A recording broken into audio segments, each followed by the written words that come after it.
Today we're going to do a set of exercises that you can do standing in your kitchen. You can do these while you're waiting for the water to boil, or while you're,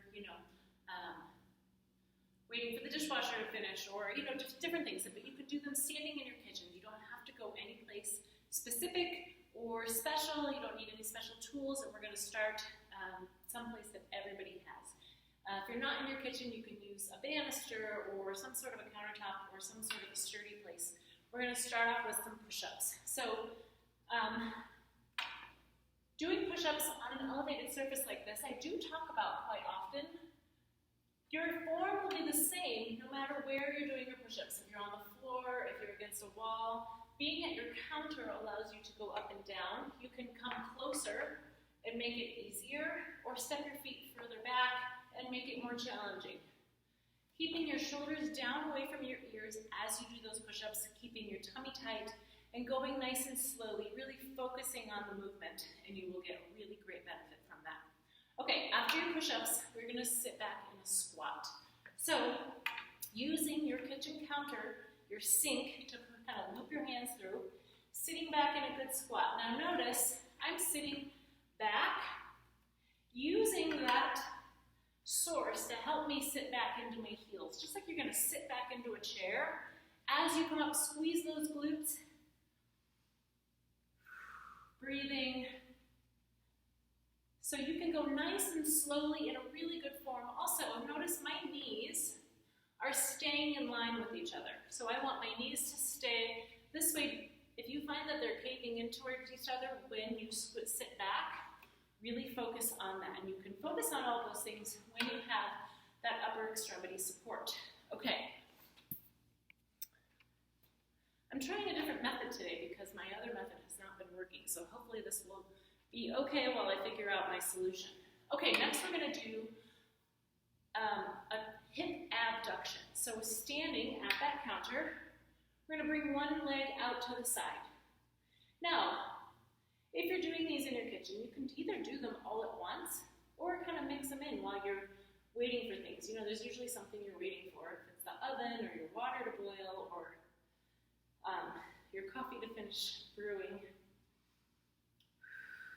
So we're going to go 10. Now my toe, you can't really see it. My toe is pointing straight forward. Don't let it lead out to the side like this. You want to keep it straight forward. Also, in that range of motion where my torso is staying level, my hips are staying level, I am just bringing that one leg out to the side. Breathing. You should really be feeling it kind of in your side and in your glute back here. If you have any trouble thinking about how to keep your toes straight, think about almost turning it in just a little bit. Now, I don't want you leaning over and doing such a big one, or even just a little. You want to keep your hips level, staying nice and tall. All right, good. Now, next we're going to do calf raises. So just up and down on your tiptoes. I'm going to scoot back just a little bit so you can see that. Slowly up and down. Now, challenging yourself to go as high as you can, and then slowly lowering them down. So you're not dropping down, not letting gravity take over. You are controlling that gravity.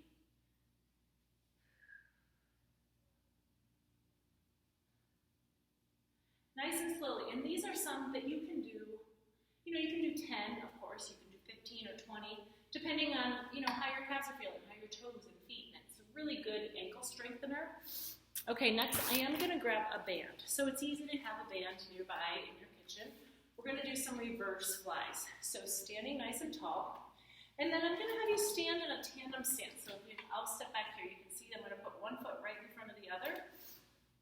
So we're going to a little balance challenge with this exercise. Pull that band straight in front of you and squeeze back. Squeeze. Straight back. You're squeezing those shoulder blades like you're squeezing a pencil between them. And then also keeping your shoulders down away from your ears. Keeping your tummy nice and tight.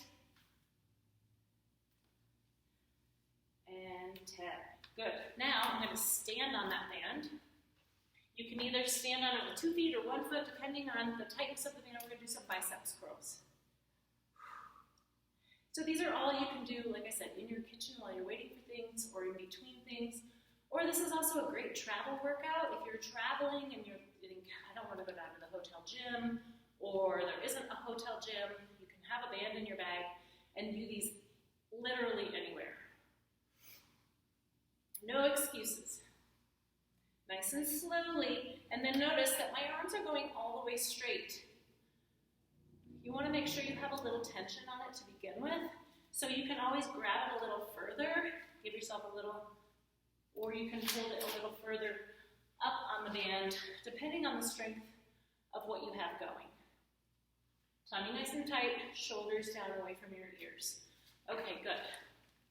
One more with that band. We're going to do some shoulder external rotation.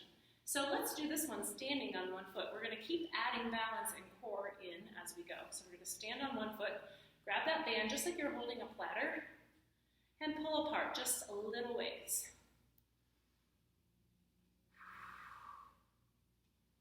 Breathing. Now your elbows are staying stuck in your sides. This is a really good shoulder stabilizer.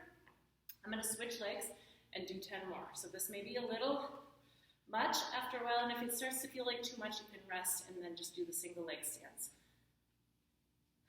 Not a very big movement here.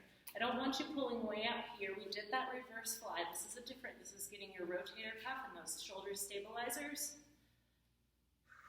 and keeping that tummy nice and tight. And rest. Good. We're going to do one more. I'm going to turn my camera here just to my chair. This one just requires sitting in your kitchen chair, and we're going to do some ab knees. You're going to pull it sideways. Put your legs out just a little bit bent. Your heels are resting. We're going to lean back and come forward. Now, lean almost to where your shoulders touch, and then just come forward to there. It's a pretty small range of motion.